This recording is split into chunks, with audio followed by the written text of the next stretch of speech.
Guys, welcome back to the channel. I'm Office Bloke Daz. I'm Gaynor. Okay, just the two of us today. Yep. Aidan had a very late night last night. Yeah, I think he got about 6 a.m. this morning. I think he went to watch the boxing, didn't he? Yes, he did. Mr. Joshua and Mr. Ngannou. Yeah. Anyways, let him sleep in today. Yeah. And we'll crack on as we normally do. We do. 10 reasons the USA is better than Europe. I think they both got their own strong points. Yeah, I agree. Got their own weak points. Yeah. Great to go to both. Yeah. I'm a big fan of both. Yeah, me too. So it's I like to see what the world according to BRITS says about 10 reasons the USA is better than Europe. What is going on, everyone? Welcome back to World According to Briggs and a video about why the United States is so much better than Europe. This video came about after getting emails from Europeans for close to 3 years now telling me why the US sucks and Europe is so much better. I get these all the time. They often bring up some good, valid points, but they also like to hint at things like we're all just rude, arrogant, and dumb. That can be true about Americans, but that could be true about anyone. It's not like Americans have cornered the market on being rude. These people always act like they have it so much better in Europe and the only thing the US has ever done was start wars. Honestly, that's like the general theme. That's what they always seem to go to, is we start wars. But US does have some bad things. I think where the US gets involved in wars because people need help. Yeah. It's like your big brother, innit, the USA? Yeah. It's always big brother. For me, I've always looked at the USA as like your big brother. Yeah. You know, and I've got 2 big brothers, so I know what that means. Yeah. So I like gobshite at the front, cause all the trouble, and stand behind them and go, go on then. Yeah. Go on, you get to the front now. Yeah. So it's, I know what they mean by that. Yeah. The US has some great things, just like Europe. Every country, every town, every village, and every neighborhood has its good and its bad. If you don't understand that, you're kind of dumb. So let's take a look in no particular order at some things that make the US a far better option than Europe. Number 10, World Wars. We don't have them. We never have. We hopefully never will. We just don't have world wars here in the United States. We've had a civil war and we've had some other things. And before you do, stop typing. Yes, Pearl Harbor was part of World War II and it was on American soil, but that was just an attack that took a couple hours. The Japanese also did take hold of some rock outcropping we had in the Bering Sea near Alaska. They stayed there for a couple months. We didn't even try and chase them out. But when it comes to world wars, no real combat on American soil other than those. We've joined other wars. Matter of fact, we joined 2 world wars in Europe to help Europe. I don't know if you Europeans remember, but there was this German guy with a funny little mustache and he had plans for all of Europe and pretty much the entire world. If it wasn't for the United States, there's a good chance his dream would have come true. Over 100,000 U.S. servicemen lost their lives in combat during World War II. In World War I, it was about 116,000. So we may have started some wars in our history, but we sure have helped out Europe with a couple of theirs. And from the looks of it, might be a third one on the way.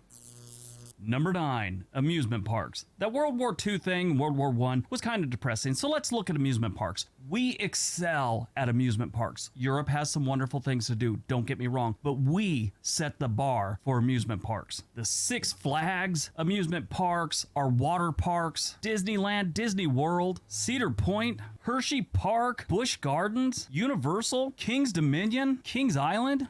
None of them compared to Blackpool. Yeah. If you remember when Declan, our eldest, was being christened, we picked an American to be the godfather. We took him to Blackpool. Marlon Brando, wasn't it? Marlon Brando. The Godfather. Yeah. And he looked at the sea and he went, "Why is the sea brown?" No, he said, did they call it Blackpool because the sea's black? I went, yeah, it's true that. Yeah. Yeah, and one of my personal favorites growing up was Knott's Berry Farm. It's not the biggest and it's not one of the best, but it's just got a place in my heart. So it gets a mention. Euro Disney's nice, Euro Park, Port Adventura, Future Scope. Those are all nice, but it's nothing compared to what we got going on here in the United States. Okay, Legoland started in Europe and that's pretty cool. We got some here in the United States, but we still blow everyone out of the water when it comes to amusement parks. Number 8, the U.S. economy. If you don't know, the U.S. economy is huge. It's by far the biggest economy in the world. The United States annual GDP is about $21 trillion. In a distant second, you have China with an annual GDP of $14.72 trillion.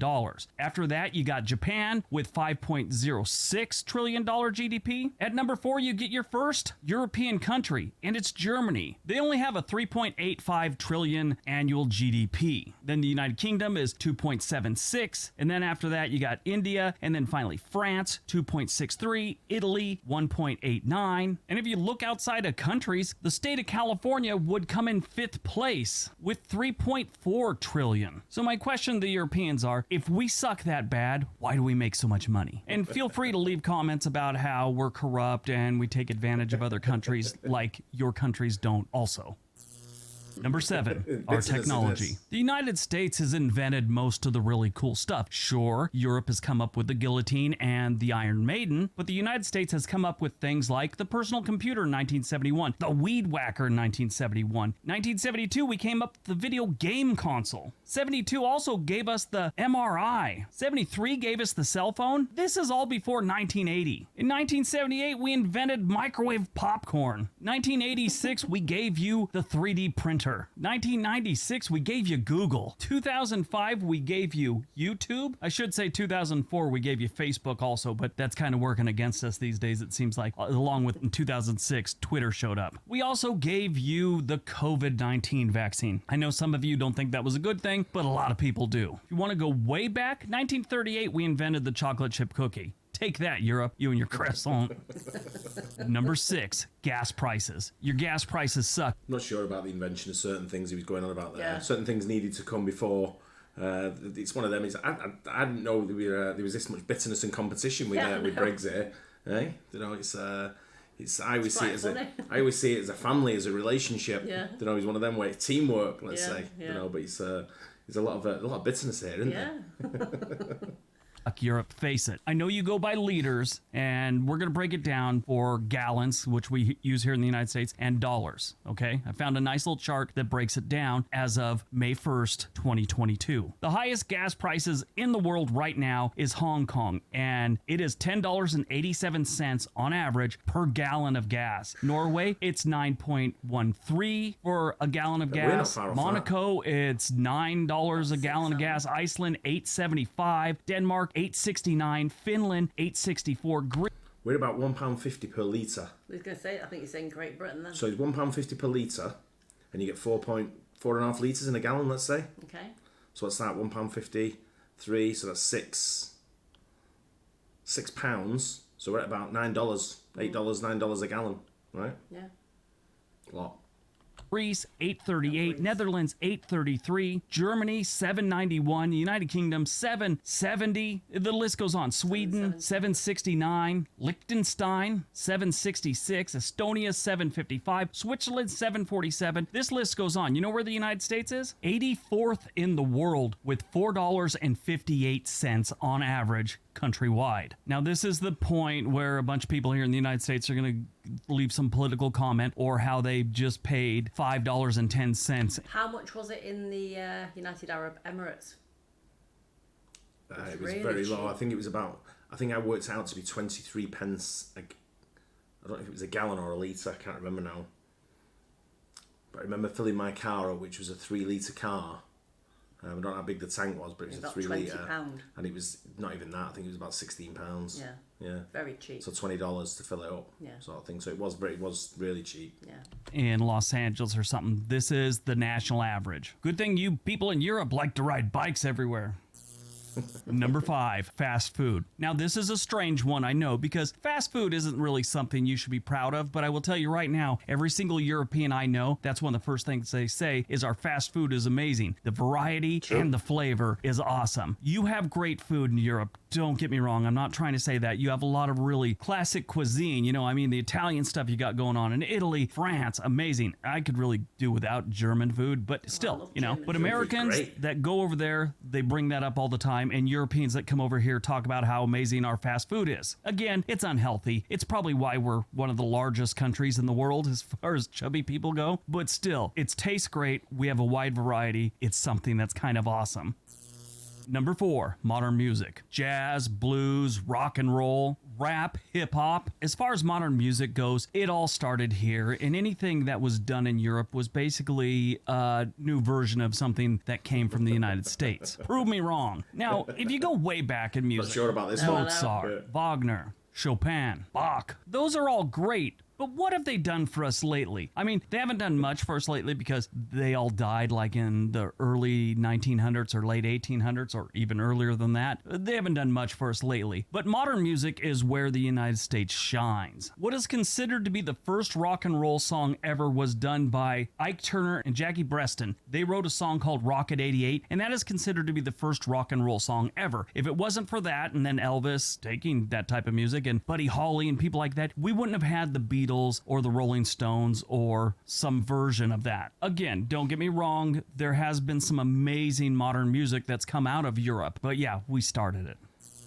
Number 3, sure about the that. landscapes. Now, this one's going to be up for an opinion because Europe does have the Alps, amazing rivers like the Rhine, Lake Como, and other amazing lakes, the Azores, Tuscany, the Greek Isles. Those are all great, but it doesn't compare to the sheer volume that we have here in the United States with places like Yosemite, Arches, the Great Smoky Mountains, the Rocky Mountains, the Great Lakes, the Everglades, Death Valley, the giant sequoias, the Redwoods, Yellowstone National Park, the Badlands, the Grand Canyon, the entire state of Oregon outside of Portland. That list can go on about amazing landscapes to see here in the United States. Europe does have some good ones, but just in sheer volume and numbers and things to see, we're a bigger country and we have amazing landscapes. So we get the win, in my opinion, on that one. Now, to be fair, if we start looking at amazing buildings, ancient buildings and stuff, Europeans got us killed there. But, you know, I mean, the Colosseum, Eiffel Tower, Big Ben, so many other ones. We have nothing that compares to that, but our land and our natural beauty is, in my opinion, and a lot of people's opinion,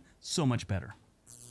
Taxes. Everyone in the United States always seems to think they have the highest taxes. Not even close. The United States is ranked 44th. If you take what the United Nations considers a country and you rank them by how much they tax their citizens, this is how they're ranked. The Ivory Coast, for some reason, they're just taxing the hell out of everyone. But it's followed by Finland, Japan, Austria, Denmark, Sweden, Belgium, Israel, Slovenia, Netherlands, Portugal, Ireland, Spain, Iceland, China gets in there, Germany, United...